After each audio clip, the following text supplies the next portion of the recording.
Hello everyone, सत श्री अकाल। कैसे हैं आप लोग? आई होप कि आप सभी लोग बहुत अच्छे होंगे। तो साथियों, जिस तरह से आप सभी लोग लगातार हमारे साथ जुड़ रहे हैं, बिल्कुल इसी तरह से जुड़ते रहिए। और जो लोग नहीं जुड़े हुए हैं उनको ज़रूर शेयर कर दीजिए कि जल्दी से जुड़ जाइए, क्लास शुरू हो गई है। मुझे लगता है कि कुछ छात्रों ने शेयर कर दिया होगा और अपने दोस्तों को भी बता दिया होगा। तो आइए शुरू करते हैं आज के अपने पहले प्रश्न पर। बात करते हैं कि पहला प्रश्न आज का क्या है। लेकिन प्रश्न शुरू करने से पहले एक और बातें मैं शामिल करना चाहूँगा। जो लोग इस क्लास को नहीं देखे हैं ज़रूर इस क्लास को देख लें, उनको काफ़ी अच्छी जानकारी मिल जाएगी। ठीक है, तो मुझे लगता है कि इसको देखना चाहिए आप सभी लोगों को, क्योंकि बहुत ही महत्वपूर्ण जानकारियाँ इसमें दी गई हैं। ठीक है, इस क्लास को आप ज़रूर देख लीजिए शशि जीएस एकेडमी वाले चैनल पर जाकर। तो आइए बात करते हैं आज के पहले प्रश्न के बारे में। आज का जो हमारा पहला प्रश्न है वो प्रश्न कह रहा है कि विशिष्ट बालक वह होता है जो शारीरिक रूप से औसत से विशिष्ट हो, मानसिक रूप से औसत से विशिष्ट हो, सामाजिक रूप से औसत से विशिष्ट हो और मानसिक, शारीरिक और सामाजिक संवेगात्मक रूप से औसत से विशिष्ट हो। मुझे लगता है कि इसका आंसर आप देने में बिल्कुल सक्षम हैं और आराम से दे सकते हैं, बहुत ज़्यादा कठिनाई महसूस करके नहीं। बिल्कुल सरलता से इस प्रश्न को आप लोग सॉल्व कर सकते हैं। जल्दी से इसका आंसर साझा करिए और कुछ छात्र लगातार आंसर करना शुरू कर दिए हैं। जो लोग थोड़ा सा इंतजार कर रहे हैं वे भी जल्दी से आंसर करें। ठीक है, सोचिए नहीं, जल्दी से फटाफट आंसर करते चलिए। देखिए यहाँ पर कौन सा प्रश्न, मतलब कौन सा विकल्प सही होगा। आइए बात कर लेते हैं इसका कौन सा विकल्प सही होगा। देखिए अगर हम बात करते हैं पहले के बारे में, तो अगर देखा जाए तो शारीरिक रूप से औसत से विशिष्ट, यानी कि केवल एक चीज़ों से नहीं। दूसरी बात करते हैं, फिर मानसिक रूप दिया गया है, यहाँ पर भी केवल एक ही दिखाने का प्रयास कर रहा है। यहाँ सामाजिक रूप से केवल एक ही दिखाने का प्रयास कर रहा है। और यहाँ मानसिक, शारीरिक और सामाजिक और संवेगात्मक चीज़ों को भी जोड़कर औसत से विशिष्ट जो बालक होते हैं उन्हें क्या कहा जाएगा? विशिष्ट बालक कहा जाएगा।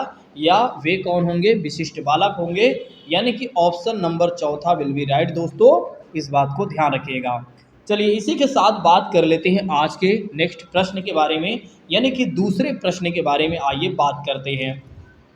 दूसरा प्रश्न आपसे अपेक्षा कर रहा है कि प्रतिभाशाली बालक वह होता है जो सामान्य बालकों से भिन्न हो।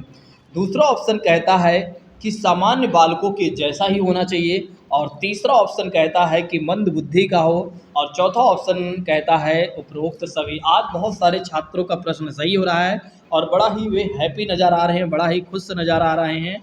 ऐसा लग रहा है कि वाकई में हमने जो पढ़ा है वो सारा कुछ हमें देखने को मिल रहा है। बहुत सारे छात्र बड़ा हैप्पी हो रहे हैं क्योंकि उनके जो क्वेश्चन हैं वे सही हो रहे हैं। बिल्कुल हैप्पी होना ही चाहिए। आप ही नहीं बल्कि सभी लोग हैप्पी होंगे। आपके स्थान पर मैं भी होता तो मैं भी इसी तरह से हैप्पी होता कि आज हमारे ज़्यादा प्रश्न सही हो रहे हैं। जल्दी से इसका आंसर साझा करिए, और कुछ छात्रों ने लगातार आंसर कर दिया है। आइए देख लेते हैं इसका आंसर क्या होगा। देखिए यहाँ पर कहा जा रहा है कि प्रतिभाशाली बालक वह होता है, तो मंद बुद्धि का हो तो भैया ये तो तीसरा गलत हो जाएगा बिल्कुल। और सामान्य बालक के जैसे ही होगा तो फिर उसे प्रतिभाशाली बालक क्यों कहा जाएगा? तो इसका मतलब ये हो जाता है कि सामान्य बालक से भिन्न होना चाहिए, तभी हम उसे क्या मानेंगे? प्रतिभाशाली बालक मानेंगे।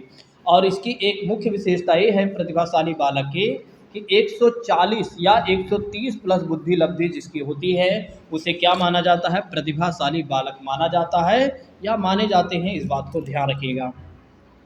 चलिए अब बात कर लेते हैं अगले प्रश्न के बारे में, और बहुत सारे छात्र लगातार जुड़ते जा रहे हैं। बिल्कुल कहीं जाइएगा नहीं, सारे प्रश्न बहुत ही बेहतर है। आज के जितने भी प्रश्न हैं बहुत ही अच्छे हैं और सारे प्रश्नों को जल्दी से सॉल्व करते चलिए। विशिष्ट बालकों के अंतर्गत निम्न में से कौन सा बालक आता है? हमने क्वेश्चन नहीं पढ़ा और कुछ छात्रों ने इसका आंसर कर दिया है। हमने क्वेश्चन नहीं पढ़ा, कुछ छात्रों ने आंसर कर दिया है, लेकिन कोई नहीं। ठीक है, यदि आपको समझ में आ गया है तो आंसर करिए, कोई एतराज़ नहीं है। तो पहला ऑप्शन कहता है आपसे कि भाई पिछड़ा बालक, दूसरा ऑप्शन कहता है कि प्रतिभाशाली बालक, और तीसरा ऑप्शन कहता है मंद बुद्धि बालक। बहुत ही अच्छा प्रश्न है। विशिष्ट बालकों के अंतर्गत निम्न में से कौन सा बालक आता है या आते हैं? बहुत ही अच्छा प्रश्न है और कुछ छात्रों ने लगातार आंसर कर दिया है और बिल्कुल वे हैप्पी हो जाए जिन्होंने आंसर किया हुआ है। देखिए अगर देखा जाए तो पिछड़ा बालक भी विशिष्ट बालक में आता है, बिल्कुल सही है। प्रतिभाशाली बालक आता है, ये भी सही है। अब कुछ लोगों ने सोचा कि अरे सर हमने तो ए किया था, और कुछ छात्रों ने सोचा कि एक तरीके से हमने तो बी कर दिया है। तो इसका मतलब क्या हो गया कि ए और बी अगर दोनों सही हो गया तो फिर हमें क्या, हमारे पास कौन सा विकल्प बचता है, चौथा सही होता है, यानी कि ऑप्शन नंबर चौथा विल बी राइट दोस्तों। यानी कि ए भी मंदबुद्धि बालक जो भी होता है वो भी विशिष्ट बालक में ही आएगा। चलिए इसी के साथ बात कर लेते हैं आज के अगले प्रश्न के बारे में, और कुछ छात्रों ने इसका भी आंसर देना शुरू कर दिया है। बिल्कुल लगातार वे लोग आंसर देते जा रहे हैं क्योंकि उनको समझ में आ गया है कि मुझे इसका उत्तर क्या देना है। चलिए बात कर लेते हैं कि प्रतिभाशाली छात्रों की पहचान की जा सकती है केवल बुद्धि परीक्षण के द्वारा, केवल उपलब्धि परीक्षण के द्वारा, केवल अभिरुचि परीक्षण के द्वारा। जल्दी से इसका आंसर साझा करिए और कुछ लोग बड़ा ही हैप्पी होंगे, इस बात के लिए हैप्पी होंगे कि उनके सारे प्रश्न सही हो रहा है। बिल्कुल ऐसे ही आप लोग हैप्पी रहिए। मुझे आशा है कि आप सभी लोग उन लोगों को भी शेयर कर दिए होंगे जो लोग अभी नहीं जुड़े हुए हैं, जल्दी से उनको भी शेयर कर दीजिए, अपने दोस्तों को भी फ़ोन कर दीजिए, मैसेज कर दीजिए और व्हाट्सएप कर दीजिए कि जल्दी से आइए। प्रवीण सर अभिमन्यु बैच के माध्यम से सी टेट और यूपी टेट और सुपर टेट की तैयारी एक साथ करवा रहे हैं। चलिए बात कर लेते हैं इसके आंसर के बारे में। बिल्कुल यहाँ पर निगेटिव वर्ड, यहाँ पर निगेटिव वर्ड और निगेटिव वर्ड, इसका मतलब ये तीनों गलत हो गए, तो चौथा हमें सही कर देना चाहिए बिना कुछ सोचे समझे। इसी के साथ बात कर लेते हैं अगले प्रश्न के बारे में। अगला प्रश्न हमसे कह रहा है कि प्रतिभाशाली बालक की विशेषताएं हैं सामान्य अध्ययन में रुचि रखता हो, दैनिक कार्यों में समरूपता पाया जाता हो और मंदबुद्धि बालकों में रुचि हो और मूर्त विषयों में रुचि हो। बहुत ही अच्छा प्रश्न है, जल्दी से इसका आंसर साझा करिए। प्रतिभाशाली बालक की विशेषता क्या होगी, जल्दी से आंसर बता दीजिए आप लोग। तो इसमें तो ये तो होगा नहीं है सभी, क्योंकि इसमें ऑप्शन है नहीं, तो जल्दी से इसका आंसर साझा करिए। बस थोड़ा से माइंड लगाकर, बहुत ज़्यादा आपको नहीं सोचना है। और बहुत सारे छात्र इसका आंसर करना शुरू कर दिए हैं, लगातार प्रश्न का आंसर आ रहा है, लगातार सभी छात्रों का प्रश्न का आंसर आ रहा है और कुछ लोग लगातार आंसर करते जा रहे हैं। बिल्कुल सही है आप लोग जो कर रहे हैं, ठीक है। तो यहाँ पर ऑप्शन नंबर पहला सही हो जाएगा, क्योंकि दैनिक कार्यों से कोई मतलब नहीं, मंदबुद्धि यहाँ मूर्त विषयों से भी कोई मतलब नहीं दिखाई दे रहा है। चलिए इसी के साथ बात कर लेते हैं अगले प्रश्न के बारे में। अगला प्रश्न हमसे क्या कह रहा है, अगला प्रश्न अगर देखा जाए तो हमसे कह रहा है कि प्रतिभाशाली बालकों में निम्न विशेषताएं होती हैं। अधिक महत्वाकांक्षा, दूसरा ऑप्शन कहता है कि बुद्धि लब्धि 110 से अधिक होनी चाहिए, और तीसरा ऑप्शन कहता है विस्तृत, यानी कि बहुत ज़्यादा उसके पास वर्ड पावर होना चाहिए, यानी कि शब्दकोश होना चाहिए, और एक तरीके से उपरोक्त सभी। जल्दी से आंसर साझा करिए मेरे प्रिय साथियों कि प्रतिभाशाली बालक में निम्न विशेषताएं पाई जाती हैं। चलिए जल्दी से इसका आंसर साझा करिए, जल्दी से इसका आंसर साझा करिए। और बहुत सारे छात्र आंसर कर भी रहे हैं, लेकिन कुछ छात्र जो हैं कुछ अलग सोचकर इसका आंसर कर रहे हैं, जिसकी वजह से उनका गलत भी हो रहा है। ठीक है, जल्दी से फटाफट आंसर करते चलिए, फटाफट आंसर करते चलिए। देखिए आप लोग क्लास के बीच में ही लाइक वगैरह कर दिया करें, आप लोग जाते समय लाइक वगैरह नहीं करते हैं, बिल्कुल गलत बात है। फीडबैक भी नहीं देते हैं, थोड़ा से भाई अपने हाथों को भी एक तरीके से आराम ज़्यादा ना रखें, उनको भी हाथों को भी चलने दें। ठीक है, तो चलिए बात कर लेते हैं इसके आंसर के बारे में कि छठा का आंसर क्या हो जाएगा। देखिए यहाँ पर देखिए एक तरीके से अधिक महत्वाकांक्षा होना चाहिए, विस्तृत शब्दकोश होना चाहिए, इसलिए ऑप्शन ए और 3 तो सही हो रहा है, मतलब ए और सी सही हो रहा है, तो इसका मतलब हमें डी लगाना होगा और हमारे पास कोई विकल्प नहीं बच रहा है। ठीक है, तो इस बात को ध्यान रखिएगा। जबकि बुद्धि लब्धि लगभग अगर बताया गया है तो देखा जाए तो एक तरीके से 130 प्लस वाले जो होते हैं वे उन्हें प्रतिभाशाली बालक माना गया है। चलिए अब बात कर लेते हैं अगले प्रश्न के बारे में। आपकी कक्षा के कुछ छात्र अति मेधावी हैं, आप उन्हें किस तरह पढ़ाएंगे। बहुत ही अच्छा प्रश्न है। कक्षा के साथ, उच्च कक्षा से के साथ, समृद्धिकरण कार्यक्रमों के साथ, और जब वे चाहें। बहुत ही अच्छा प्रश्न है, जल्दी से इसका आंसर साझा करिए कि आपकी कक्षा में कुछ छात्र अति मेधावी हैं, मतलब मेधावी का मतलब ये हो जाता है बहुत ज़्यादा प्रतिभाशाली बालक हैं, तो आप कैसे टीचिंग करेंगे। अच्छे से आंसर दीजिए आप लोग, ठीक है, फटाफट आंसर देते चलिए। और कुछ छात्र इसका आंसर दे रहे हैं लगातार। यदि आप लोगों को ये सारी बातें समझ में आ रही हैं तो जल्दी से यस करिए, यस सर हमें सारा कुछ समझ में आ रहा है। चलिए बात कर लेते हैं इसके आंसर के बारे में। तो इसका आंसर हो जाएगा सी सही हो जाएगा, और जिन लोगों ने सी लगाया है वे लोग बिल्कुल राइट हैं। चलिए अब बात कर लेते हैं इसी के साथ अगले प्रश्न के बारे में। अगला प्रश्न थोड़ा से कठिन हो सकता है, इसका जवाब देने में हो सकता है आपको थोड़ा से समय लग जाए। चलिए बात कर लेते हैं, प्रतिभाशाली बालकों के लिए शिक्षा का सफल कार्यक्रम वही हो सकता है जिसका उद्देश्य उनकी विभिन्न योग्यताओं का विकास करना हो। प्रतिभाशाली बालकों की शिक्षा के संदर्भ में यह कथन किसका है? क्रो एंड क्रो का, बीएफ स्किनर महोदय, वाइगुस्की महोदय और हेमिंग सॉरी हेविंग हस्ट सॉरी हस्ट। चलिए बताइए इसका आंसर जल्दी से। चलिए आंसर बताते चलिए, आंसर बताते चलिए। कुछ लोग अगर हट के भी आंसर देंगे तो वे लोग सही हो जाएंगे। ठीक है, थोड़ा से आप लोग जल्दी से दीजिए। ठीक है, तो इसका आंसर जो हो जाएगा, इसका आंसर जो हो जाएगा, जल्दी से इसका आंसर जानिए आप लोग। इसका आंसर हो जाएगा डी, सही हो जाएगा। कौन सा सही हो जाएगा? इसका आंसर हो जाएगा डी, सही हो जाएगा। यानी कि हेविंग हरस्ट हैं, इस बात को ध्यान रखिएगा। हस्ट हैं, सॉरी। चलिए आप बात कर लेते हैं अगले प्रश्न के बारे में। अगला प्रश्न है, साहचर्यवाद, अंतःदृष्टिवाद एवं अस्तित्ववाद का संबंध निम्न में से किससे है? कुछ ही छात्र का यह प्रश्न सही होगा इस प्रश्न का जवाब, और बहुत सारे छात्रों का इस प्रश्न का जवाब गलत आएगा। सृजनात्मकता से, परंपरा से, समावेशी विकास से, उपरोक्त में से किसी से नहीं। जल्दी से आंसर साझा करिए कि एक तरीके से साहचर्यवाद, अंतःदृष्टिवाद एवं अस्तित्ववाद का संबंध निम्न में से किससे है? कुछ छात्र कुछ ट्रिक लगाकर इसका आंसर सही कर रहे हैं, और कुछ छात्र समझ गए हैं कि हमें क्या करना है, और यदि वे समझ गए हैं तो उनका आंसर बिल्कुल सही होगा। ठीक है, अगर आप लोग नहीं समझे हैं, जो लोग नहीं समझे हैं वो थोड़ा से अगर समझ लें तो आराम से इसका जवाब दे सकते हैं, बिना कुछ सोचे समझे आराम से दे सकते हैं। तो इसका आंसर क्या हो जाएगा? चलिए मैं आप लोगों को बता देता हूँ। बिल्कुल इस प्रश्न का जवाब जो होगा वो पहला सही होगा, सृजनात्मकता से होगा, इस बात को ध्यान रखिएगा। अभी हमने आपको प्रतिभाशाली और सृजनात्मकता बता दिया, तो इसका मतलब ये है इसी चैप्टर से रिलेटेड है।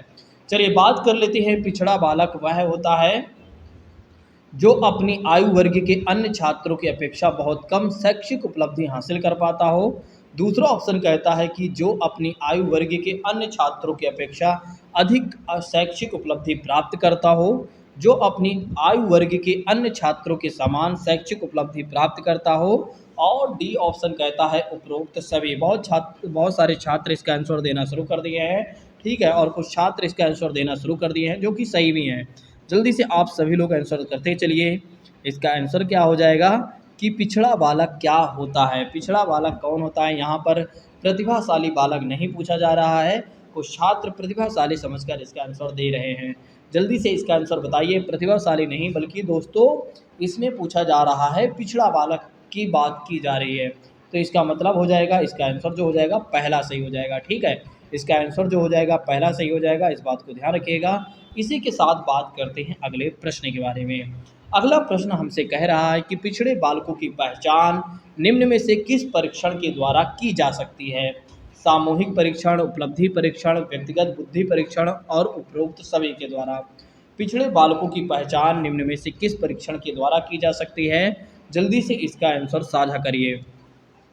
जल्दी से इसका आंसर साझा करिए कि कैसे आप समझ पाएंगे, कैसे आप पहचान कर पाएंगे कि पिछड़ा बालक कौन है। बहुत ही अच्छा प्रश्न है, ज़्यादा सोचना नहीं है, बस फटाफट इसका आंसर देना है।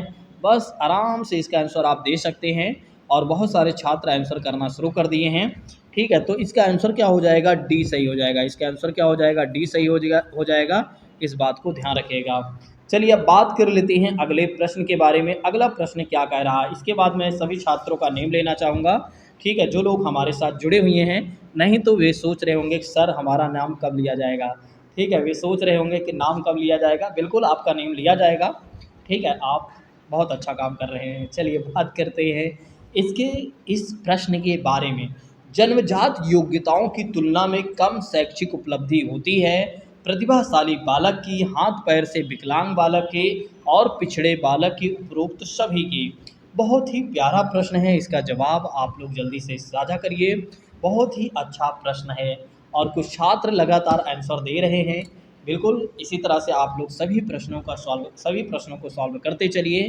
ठीक है, आप सभी लोगों को मैं सराहना करता हूं कि जिस तरह से आप लोग रातों को जग कर आराम से पढ़ाई कर रहे हैं। बिल्कुल इसका रिजल्ट जो आपको मिलेगा उसकी कल्पना आप स्वयं नहीं कर पाएंगे। आपको खुद लगेगा कि वाकई में हमने जो मेहनत किया था वो हमारे समक्ष है। यानी कि जब सिलेक्शन हो जाता है तो सिर्फ और सिर्फ, यानी कि जब सफलता मिलती है तो सिर्फ आंसू निकलते हैं, वो भी खुशी के आंसू निकलते हैं। ठीक है, तो ये मान के चलिए जो आप कर रहे हैं, इसीलिए मैं कह रहा हूँ आप जो कर रहे हैं बहुत अच्छा कर रहे हैं। ठीक है, और आप बड़ी मेहनत और ईमानदारी से मेहनत कर रहे हैं और मुझे आशा है कि आप सभी लोग इसी तरह से करते रहेंगे। यदि आप सभी लोगों को या किसी भी छात्र को ऐसा लगता है, चाहे वो हमारे यहाँ पढ़ रहा हो ना पढ़ रहा हो, यदि उसे किसी भी टॉपिक को लेकर कहीं पर कन्फ्यूजन है तो हमें मैसेज कर सकता है। हमारा व्हाट्सअप नंबर लिख ले 8920340192 89, मैं एक बार फिर से बताना चाहूँगा 8920340192 पर वो छात्र हमारे नंबर पर व्हाट्सअप कर सकता है और टॉपिक को शेयर कर सकता है। ठीक है, यदि उसे कोई भी चीज़ें समझने में असहजता हो रही है तो। चलिए बात कर लेते हैं इसके आंसर के बारे में। बहुत सारे छात्रों ने डी लगा दिया है और बिल्कुल वे लोग सही हैं। बहुत सारे छात्रों ने डी लगा दिया है और वे लोग बिल्कुल सही हैं। चलिए बात कर लेते हैं अगले प्रश्न के बारे में, कहीं जाइएगा नहीं। ठीक है, चलिए बात करते हैं अगले प्रश्न के बारे में। अगला प्रश्न कह रहा है कि आपकी देखभाल की प्रशिक्षण की आवश्यकता किस बालक को होती है? प्रतिभाशाली बालक, मंदबुद्धि बालक और पिछड़ा बालक और इनमें से कोई नहीं। जल्दी से इसका आंसर साझा करिए, जल्दी से इसका आंसर साझा करिए। कुछ छात्र इसका आंसर कर रहे हैं। यहाँ पर अपनी देखभाल की प्रशिक्षण, ठीक है, अगर थोड़ा से माइंड लगाकर, बिल्कुल कॉमन सेंस लगाकर अगर आप चाहें तो इस प्रश्न का जवाब आप दे सकते हैं। जल्दी से आंसर बताइए, अपनी देखभाल की प्रशिक्षण की आवश्यकता किस बालक को होती है? जल्दी से फटाफट आंसर करते चलिए, चलिए जल्दी से आंसर करते चलिए। तो इसका आंसर हो जाएगा बी सही हो जाएगा। क्या हो जाएगा? बी सही हो जाएगा, इस बात को ध्यान रखिएगा। चलिए आप अगले प्रश्न के बारे में देख लेते हैं। अगला प्रश्न आपसे कह रहा है, अगला प्रश्न आपसे कह रहा है, अगला प्रश्न आपसे कह रहा है कि समस्यात्मक बालक है और झूठ बोलने वाला, चोरी करने वाला, माता पिता का कहना ना मानने वाला, उपरोक्त सभी। जल्दी से इसका आंसर साझा करिए। और इस तरह बिना प्रश्न पढ़े कुछ छात्रों ने आंसर कर दिया है, बिल्कुल वे लोग राइट हैं और वे लोग बिल्कुल राइट हैं। जल्दी से इसका आंसर साझा करिए, जल्दी से इसका आंसर साझा करिए। बिल्कुल आप लोगों ने डी लगा दिया है तो बिल्कुल मैं भी लगा देता हूँ डी, क्योंकि आपके समर्थन में मैं भी आ जाता हूँ। ठीक है, अब बात कर लेते हैं अगले प्रश्न के बारे में। फिर इसके बाद आपका नेम मैं ले लेता हूँ, कितने लोग हमारे साथ जुड़े हुए हैं। चलिए, चोरी करने वाले बालकों के उपचार हेतु निम्न में से क्या कदम उठाने चाहिए? जल्दी से इसका आंसर साझा करिए मेरे प्रिय साथियों, जल्दी से। बालक में आत्मनियंत्रण की भावना का विकास हो, बालक को उचित तथा अनुचित के बीच अंतर बताना चाहिए, बालकों को बताना चाहिए कि चोरी एक सामाजिक बुराई है और उपरोक्त सभी। जल्दी से आंसर बताइए। तब तक हमारे साथ बहुत सारे छात्र जुड़ चुके हैं, उन सभी लोगों का मैं नेम लेना चाहूँगा। जैसे कि बात करते हैं अर्चना तोमर जी के बारे में, और रीना रानी जी के बारे में बात करते हैं, ज्योति जी के बारे में बात करते हैं, निकिता जी के बारे में बात करते हैं, पूजा जी के बारे में बात करते हैं, पूजा भारती जी के बारे में बात करते हैं, डिम्पल जी के बारे में बात करते हैं, अर्चना सिंह जी के बारे में बात करते हैं, मनीष जी के बारे में बात करते हैं, भी हमारे साथ बीच बीच में जुड़ते रहते हैं। ठीक है, इसी तरह से हमारे कई छात्र लगातार हमारे साथ जुड़ रहे हैं। और एक तरीके से ललिता जी भी जुड़ती हैं, लेकिन बीच बीच में वे जुड़ती हैं और चले जाती हैं, लेकिन कोई बात नहीं। चलिए बात कर लेते हैं इसके आंसर के बारे में। तो इसका आंसर क्या हो जाएगा मेरे प्रिय साथियों? और बहुत सारे छात्रों ने इसका आंसर दे दिया है, डी ऑप्शन इसका सही हो जाएगा, इस बात को ध्यान रखिएगा, कहीं जाइएगा नहीं। आइए बात करते हैं अगले प्रश्नों के बारे में। जो कल हमारे प्रश्न छूटे हुए थे उनके बारे में आइए हम देख लेते हैं। कल जो हमारे प्रश्न छूटे हुए थे, आइए हम बात करते हैं उन सभी प्रश्नों के बारे में।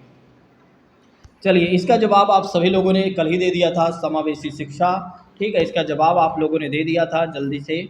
चलिए आज के प्रश्न के बारे में अब यहाँ से बात करते हैं। अब नेक्स्ट चीज़ों के बारे में, थोड़ा से पर्यावरण के क्वेश्चन हैं, फिर सीडीपी के हैं, फिर कॉन्स्टिट्यूशन ऑफ इंडिया के भी प्रश्न हैं। घर्षण के विषय में चर्चा करते समय एक शिक्षिका ने इस संकल्पना की व्याख्या करते हुए बहुत से उदाहरण प्रस्तुत किए हैं।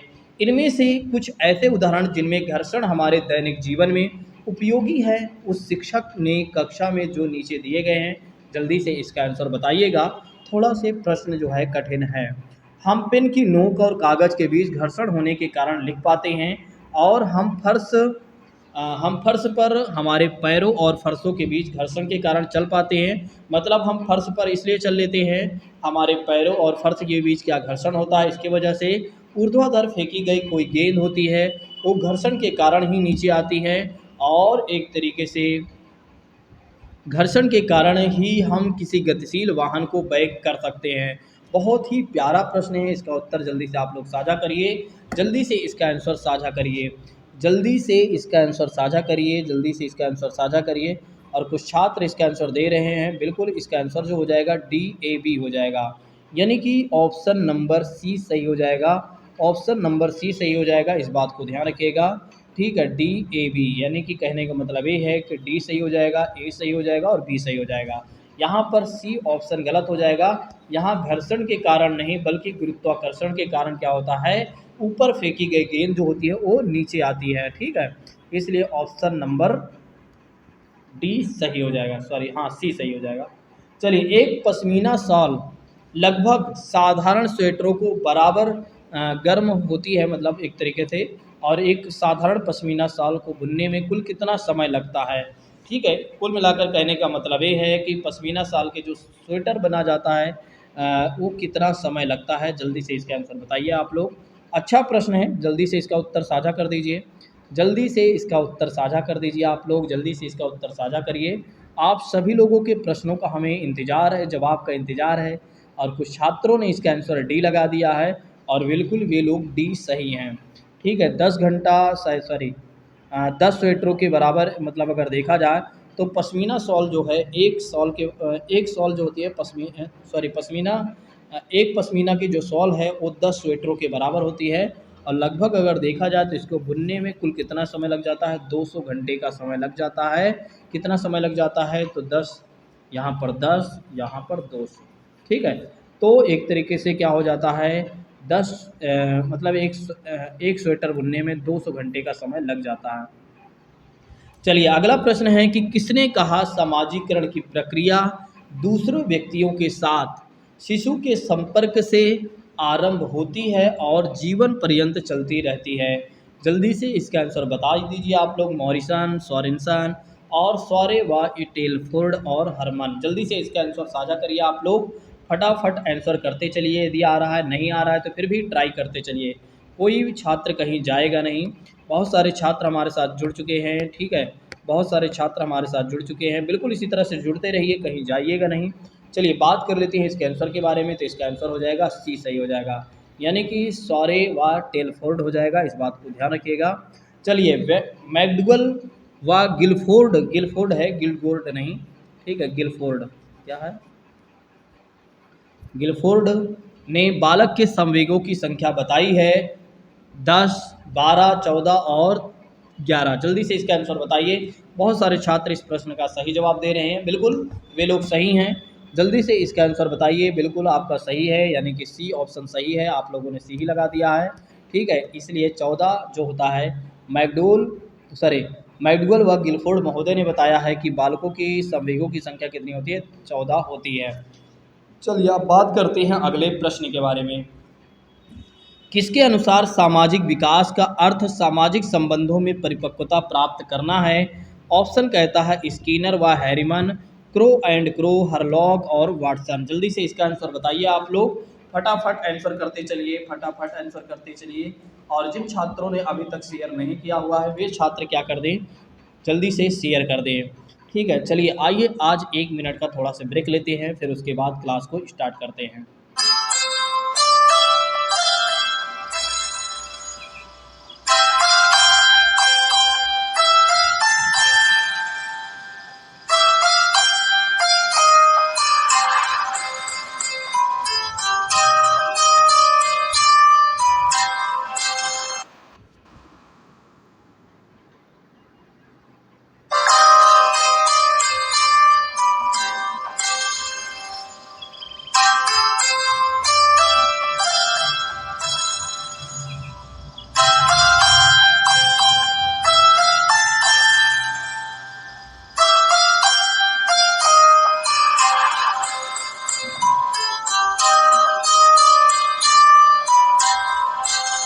तो जल्दी से इस चैनल पर भी चलिए बात कर लेते हैं इसके आंसर के बारे में कि इसका आंसर क्या हो जाएगा। और मुझे लगता है कि अब आपका माइंड बिल्कुल फ्रेश हो गया होगा। चलिए बात कर लेते हैं इसके आंसर के बारे में। तो इसका आंसर हो जाएगा सी सही हो जाएगा। ठीक है, तो इसका आंसर क्या हो जाएगा, सी सही हो जाएगा। किसके अनुसार सामाजिक विकास का अर्थ सामाजिक संबंधों में परिपक्वता प्राप्त करना है। हरलॉक महोदय के अनुसार ऐसी बातें कही गई हैं। अब चलिए बात कर लेते हैं अगले प्रश्न के बारे में। तो गिलफोर्ड ने संवेगों को कितने वर्ग में बांटा है। ठीक है, कितने वर्ग में बनाया है। हाँ, इस बात को ध्यान रखिएगा, यहाँ पर ये पूछा जा रहा है। तो पहला ऑप्शन कहता है 1, दूसरा ऑप्शन 2 और 3, फिर 4। जल्दी से इसका आंसर साझा करिए आप लोग, जल्दी से इसका आंसर साझा करिए। और बहुत सारे छात्र इसका आंसर शेयर करना शुरू कर दिए हैं। कुछ छात्रों का यह प्रश्न गलत हो रहा है और कुछ छात्रों का सही हो रहा है। जल्दी से इसका आंसर बता दीजिए। तो इसका आंसर हो जाएगा सी सही हो जाएगा और सी सही हो जाएगा। ठीक है, तो इसका आंसर हो जाएगा सी, इस बात को ध्यान रखिएगा। चलिए अब बात करते हैं अगले प्रश्न के बारे में। अगला प्रश्न क्या कह रहा है। वाटसन के अनुसार नवजात शिशु में पाए जाने वाले संवेग हैं। वाटसन के अनुसार अगर देखा जाए तो नवजात शिशु में पाए जाने वाले संवेग हैं प्रेम, क्रोध, भय और उपरोक्त सभी। तो जल्दी से इसका आंसर साझा करिए और कुछ छात्र आंसर देना शुरू कर दिए हैं। बिल्कुल इसी तरह से आप सभी लोग प्रश्न को सॉल्व करते रहिए। हमारे साथ बहुत सारे छात्र जुड़ चुके हैं, जैसे अर्चना तोमर जी की बात करते हैं और डिम्पल जी के बारे में बात करते हैं, पूजा भारती जी के बारे में बात करते हैं, पूजा सिंह जी के बारे में बात करते हैं और रीना रानी जी के बारे में बात करते हैं और फिर बात करते हैं निकिता जी के बारे में बात करते हैं। तो बहुत सारे छात्र हमारे साथ लगातार जुड़े हुए हैं और कुछ छात्र नए भी आ रहे हैं। यदि वे लगातार जुड़ते हैं तभी उनका नेम लिया जाएगा, 1-2 दिन में उनका नेम नहीं लिया जाएगा, क्योंकि एक दिन में कोई कुछ होता नहीं है। चलिए बात करते हैं इसके आंसर के बारे में। तो इसका आंसर डी है। आप सभी लोगों ने डी लगा दिया है, बिल्कुल सही है आप लोग। चलिए वैलेंटाइन के अनुसार सीखने का आदर्श काल कहा है शैशवावस्था को, बाल्यावस्था को और किशोरावस्था और प्रौढ़ावस्था। आज ही हमने इसके बारे में बातचीत किया था ऑफलाइन वाली क्लास में और मुझे नहीं लगता कि ये प्रश्न उनका गलत होगा जो लोग हमारे यहाँ ऑफलाइन तैयारी कर रहे हैं। जल्दी से इसका आंसर साझा करिए आप लोग, जल्दी से साझा करिए। और कुछ छात्र लगातार आंसर कर रहे हैं, फटाफट वे लोग आंसर कर रहे हैं, बिल्कुल सही हैं वे लोग, लेकिन कुछ छात्र गलत हो गए हैं। इसका आंसर हो जाएगा पहला सही। ठीक है, शैशवावस्था के बारे में इस बात को ध्यान रखिएगा, सीखने का आदर्श काल कहा गया है। नेक्स्ट बात करते हैं कि किस मनोवैज्ञानिक ने बाल विकास वैज्ञानिक और विवेचन प्रस्तुत किया है। किस मनोवैज्ञानिक ने बाल विकास का वैज्ञानिक विवेचन प्रस्तुत किया है। थॉर्नडाइक, पावलोव और पेस्टोलॉजी और वुडवर्थ महोदय। जल्दी से इसका आंसर साझा करिए। ये जो प्रश्न होगा ये सभी का सही नहीं होगा, बस एकाध छात्र जो हैं वही सही कर पाएंगे, वे भी बड़ा ही मुश्किल से, हो सकता उनका तुक्का ना लगे, तो इसलिए सही हो पाएगा। ठीक है, ये मजाक था। जल्दी से इसका आंसर आप लोग साझा करिए, जल्दी से इसका आंसर साझा करिए। और बहुत सारे छात्र इसका आंसर दे रहे हैं लगातार, लेकिन कुछ छात्र गलत हैं और कुछ छात्र सही भी हैं। तो इसका आंसर हो जाएगा सी सही हो जाएगा। ठीक है, पेस्टोलॉजी के बारे में बात करते हैं और कुछ लोग जो हैं थोड़ा से एक्स्ट्रा माइंड लगाकर इसका आंसर सही कर दिए थे, बिल्कुल वे लोग सही हैं। चलिए बात करते हैं इसके आंसर के बारे में, सॉरी नेक्स्ट क्वेश्चन के बारे में। नेक्स्ट प्रश्न कह रहा है कि काल के संवेगात्मक विकास का अनोखा काल किस अवस्था को कहा गया है। शैशवावस्था, बाल्यावस्था, किशोरावस्था और प्रौढ़ावस्था। जल्दी से इसका आंसर साझा करिए कि किस काल ने संवेगात्मक विकास का अनोखा काल कहा है। शैशवावस्था, बाल्यावस्था और किशोरावस्था। अच्छा प्रश्न है, जवाब जल्दी से दीजिए, जल्दी से इसका जवाब दीजिए। और कुछ छात्र आंसर देना शुरू कर दिए हैं, बिल्कुल वे लोग राइट हैं और कुछ लोग गलत भी हो गए हैं। इसका आंसर हो जाएगा बी सही हो जाएगा। ठीक है, इसका आंसर सही हो जाएगा, बी सही हो जाएगा, इस बात को ध्यान रखिएगा। चलिए इसी के साथ बात करते हैं अगले प्रश्न के बारे में। अगला प्रश्न हमसे क्या कह रहा है, अगला प्रश्न हमसे क्या कह रहा है, जल्दी से इसका आंसर बताइएगा आप लोग कि किस अवस्था में संवेगों की अस्थिरता सर्वाधिक अधिक होती है। शिशु अवस्था यानी शैशवावस्था, बाल्यावस्था और किशोरावस्था और प्रौढ़ावस्था। जल्दी से इसका आंसर साझा करिए कि किस अवस्था में संवेगों की अस्थिरता सर्वाधिक होती है। बहुत सारे छात्र इसका आंसर दे रहे हैं और वे लगातार आंसर दे रहे हैं और बिल्कुल इसी तरह से आंसर देते रहिए आप लोग। और जो लोग नए जुड़े हैं वे एक बार क्या करें, चैनल को अपने सब्सक्राइब कर लें, क्योंकि यहाँ पर क्या है, टेट से ही संबंधित सारी जानकारियाँ दी जाती हैं। लगातार कुछ छात्र जुड़े हुए हैं।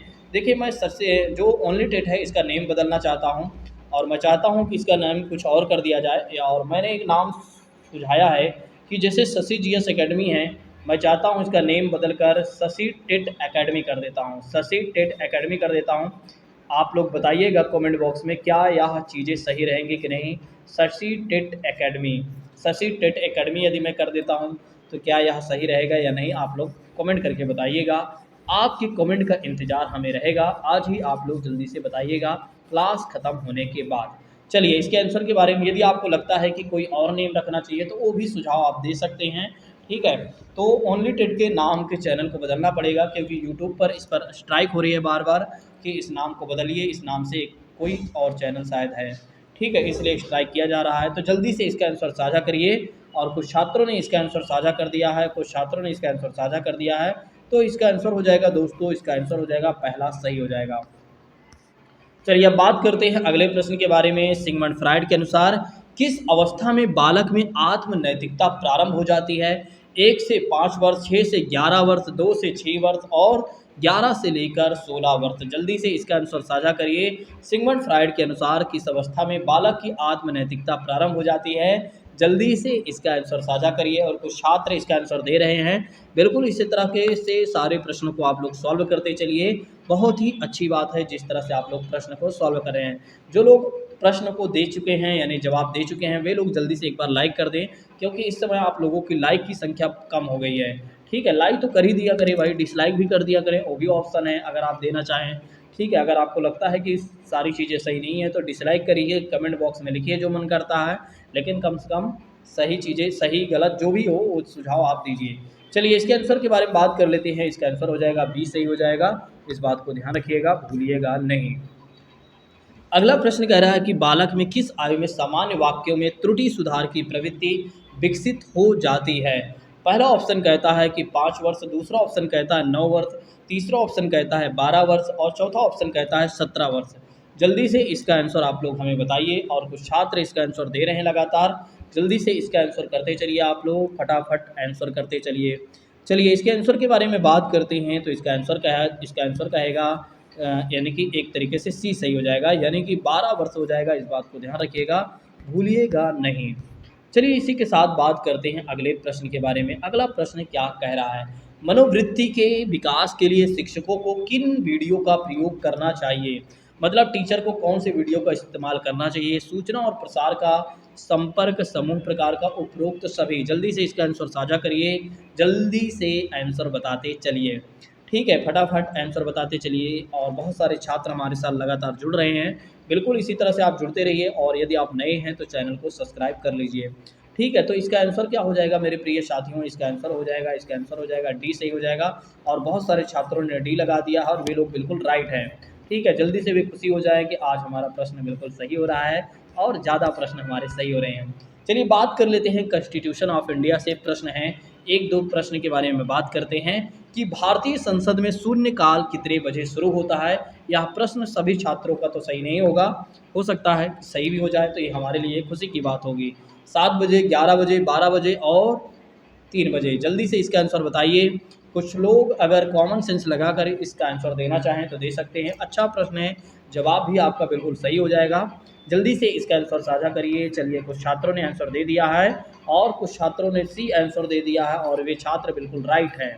ठीक है, वे छात्र बिल्कुल राइट है, सी आंसर आपने दिया है तो वे लोग राइट है। चलिए अगले प्रश्न के बारे में बात कर लेते हैं। अगला प्रश्न हमसे कह रहा है कि निम्नलिखित में से कौन सा कथन सही है। जम्मू कश्मीर की राजकीय भाषा उर्दू है। प्रधानमंत्री केंद्र सरकार का कार्यात्मक प्रमुख होता है। एडवोकेट जनरल संविधान, भारतीय संविधान द्वारा प्रदान किया गया कानूनी सलाहकार है। और सब सही है। जल्दी से इसका आंसर बताइए। ठीक है, जल्दी से इसका आंसर बता दीजिए। यदि आ रहा है, नहीं आ रहा है तो कोई बात नहीं, एक बार ट्राई कर लीजिए। ठीक है, जल्दी से इसका आंसर बता सकते हैं, नहीं बता रहे हैं तो कोई बात नहीं। इसका आंसर हो जाएगा डी सही हो जाएगा। ठीक है, इसका आंसर हो जाएगा डी सही है, सारे सही हैं। प्रधानमंत्री जो होता है केंद्र सरकार का कार्यात्मक प्रमुख होता है। राजकीय भाषा उर्दू है और एक भाषा है शायद। ठीक है, लेकिन ये कामकाज की भाषा शायद कही जा रही है। ठीक है, या राजकीय भाषा ही। ठीक, और यहाँ पर एडवोकेट जनरल जो है भारतीय संविधान द्वारा प्रदान किया गया है, क्योंकि यह कौन होता है, कानूनी सलाहकार होता है। राज्य महाधिवक्ता के बारे में बात की जा रही है। ठीक है, चलिए बात कर लेते हैं अगले प्रश्न के बारे में। ये प्रश्न हो सकता है गलत हो जाए, लेकिन कोई बात नहीं। निम्नलिखित में से किसके द्वारा फेडरल कोर्ट की स्थापना की गई। भारतीय परिषद अधिनियम 1892, भारतीय परिषद अधिनियम 1909 और भारत सरकार अधिनियम 1919। भारत सरकार अधिनियम 1935। जल्दी से इसका आंसर साझा करिए, जल्दी से इसका आंसर साझा करिए। और बहुत सारे छात्र इसका जवाब दे रहे हैं लेकिन वे गलत है, बिल्कुल ऑप्शन नंबर डी सही हो जाएगा। हाँ सही है, सही है। आप लोग बिल्कुल एक तरीके से, क्योंकि आप लोगों ने भारत शासन अधिनियम लगा दिया 1935, बिल्कुल आप लोगों ने भारत शासन अधिनियम पढ़ा हुआ है, इसलिए ये ऑप्शन बिल्कुल सही है। चलिए बात कर लेते हैं अगले प्रश्न के बारे में, और आज का यह लास्ट प्रश्न होगा। निम्नलिखित में से कौन राष्ट्रपति को यूपीएससी के अध्यक्ष को हटाने की सिफारिश करता है? सुप्रीम कोर्ट, उपराष्ट्रपति, मानव संसाधन विकास मंत्री, इनमें से कोई नहीं। जल्दी से इसका आंसर बताइए आप लोग कि यूपीएससी राष्ट्रपति को कौन यूपीएससी के अध्यक्ष को हटाने की सिफारिश करता है? जल्दी से इसका आंसर बताइए आप लोग। आज का यह लास्ट प्रश्न होगा, जल्दी से इसका आंसर बता दीजिए यदि आ रहा है। नहीं आ रहा है तो कोई बात नहीं, कुछ छात्रों ने इसका आंसर तो दिया है लेकिन वे गलत हो गए हैं और कुछ छात्र सही हो गए हैं। नहीं, सुप्रीम कोर्ट हो जाएगा, इस बात को ध्यान रखिएगा। कुछ छात्र उपराष्ट्रपति सोच रहे थे या राष्ट्रपति सोच रहे थे, इसकी वजह से वे लोग ए लगा दिए। ठीक है, तो इसका आंसर हो जाएगा बी सही हो जाएगा। चलिए आज की क्लास को अब यहीं पर स्थगित करते हैं। 35 मिनट की क्लास ठीक है, क्योंकि हमने देखा है कि ज़्यादा लंबी क्लास हो जाती है तो फिर आप लोगों को पढ़ने का मन नहीं करता है, बस ये होता है कि भागने का मन करता है। लगता है कि आज की क्लास यहीं पर समाप्त होनी चाहिए। चलिए यहीं पर समाप्त करते हैं और हम मिलते हैं कल। और वो क्लास आप लोग ज़रूर देख लीजिएगा जो हमने आपसे बताया है कि पासपोर्ट वाली जो क्लास है उसको आप लोग देख लीजिएगा। ठीक है, वो आपसे रिलेटेड ही है, मुझे लगता है कि अब आप लोग देख लेंगे क्योंकि समय थोड़ा सा मैं दे रहा हूँ। चलिए आज की क्लास को यहीं पर स्थगित करते हैं। थैंक यू सो मच दोस्तों, जय हिंद, take care all of you.